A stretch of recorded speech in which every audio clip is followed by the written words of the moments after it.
challenges of the job I so enjoy, but trying to mix that with life is when it got really hard.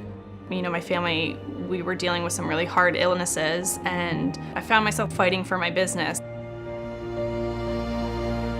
Design Sanctuary really just gave me like a rejuvenation. The main purpose, at least for me, that I got out of it, to remember why I like doing it, I think kind of coming back to enjoying it or doing it for me, because you're always doing it for a client, it's really important.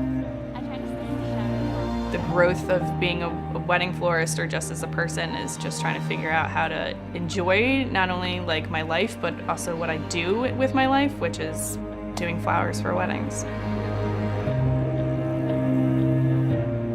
One of the main goals of this workshop is to reconnect. Are all these bouquets wide? Are they all big and wild? Are they round? I'll clarify how you feel about the shape of this bouquet. I would describe it as less of a school and more of an experience. Like a boost of confidence, you know, feel empowered to do things or try things or not be afraid to do things. I think that's a big key, is just not being afraid to try.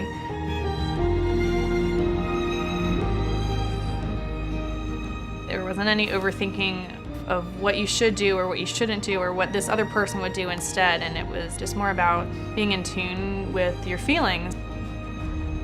It was way more therapeutic than I thought it was gonna be when I walked into the door. Like a safe space, it's like a safe area for artists to be with other artists and to be vulnerable. Like we just kind of ripped that Band-Aid right off. Once you get more comfortable and more confident, when you walk into a venue, your first thought is not, oh my gosh, how am I gonna do this? It's like, oh my gosh, where can we put dripping flowers everywhere? You know, shared a lot of my personal story with the girls and got to hear other personal stories, and you realize like we're all going through a struggle, and it's not just with the job, it's like life mixed with a job. It made me feel like alive and ready to tackle what I'm doing this year, and not just to do the job, but to enjoy it.